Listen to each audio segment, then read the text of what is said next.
After class, he went up to speak with Mrs. McConnell to see about someone else making the presentation. She asked, "Why, Norman?" He told her everything that had happened at the birthday party, and he certainly did not want a repeat performance at the school play. With a smile, she said, "I know sometimes you can feel self-conscious. This will be good for you to do. Besides, there is a simple solution for that." "There is?" he said. "Why, yes, it's quite simple actually. Whenever you feel that big belt coming on, you simply cover your mouth with your hand lightly and say, 'Excuse me,' when you finish." Norman smiled. She made it sound so simple.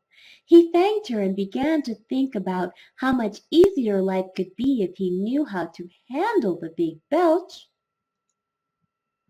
He wanted to make sure to practice this hand and "excuse me" thing way before the big day. So that night while he was doing his homework, he waited for the Big Belch. But it never came. He thought he would have a chance to practice. However, the Big Belch obviously had other plans because it was nowhere to be found. When he brushed his teeth that evening, he opened his mouth really widely. He knew to wait for it, wait for it, but again it never came. He looked in the mirror and asked, "What am I going to do now?" He went to hug his parents good night.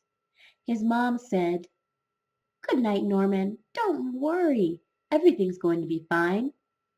His dad patted him on the back and said, "Have a good night's sleep, Norman.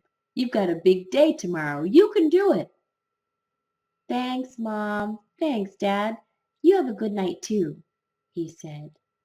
He did still wonder, however, what was going to happen tomorrow.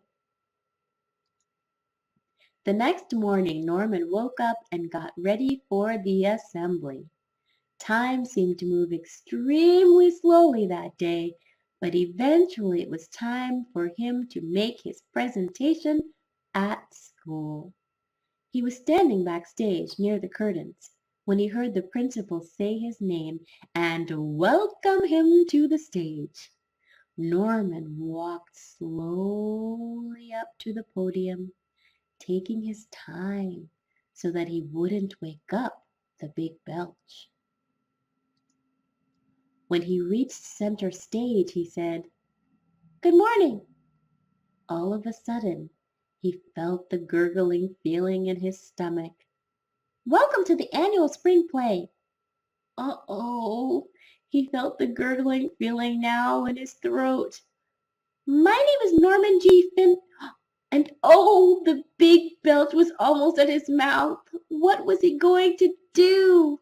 The whole school was there. All his friends were there. Plus the girl he liked, Jennifer, was there too.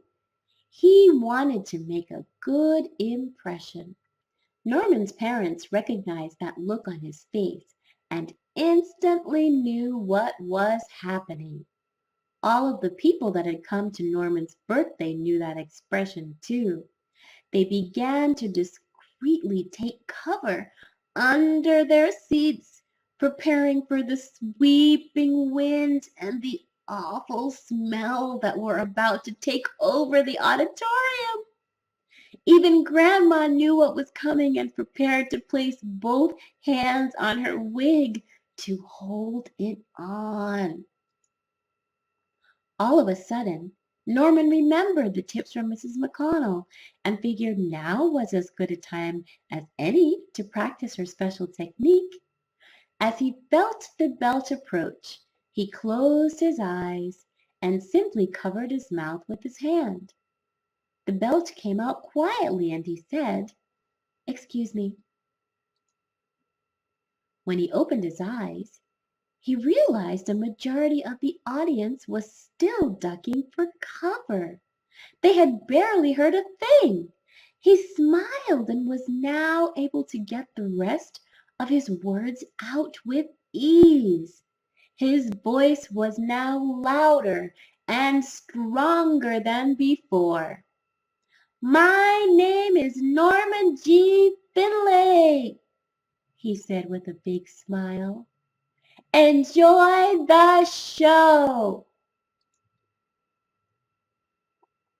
The audience came out from under their seats. They let out a thunderous round of applause. Yes, they were happy to be welcomed to the spring show, but they were especially happy that he now knew how to handle the Big Belch. Finally, Norman never had to feel embarrassed by the Big Belch ever again. The end.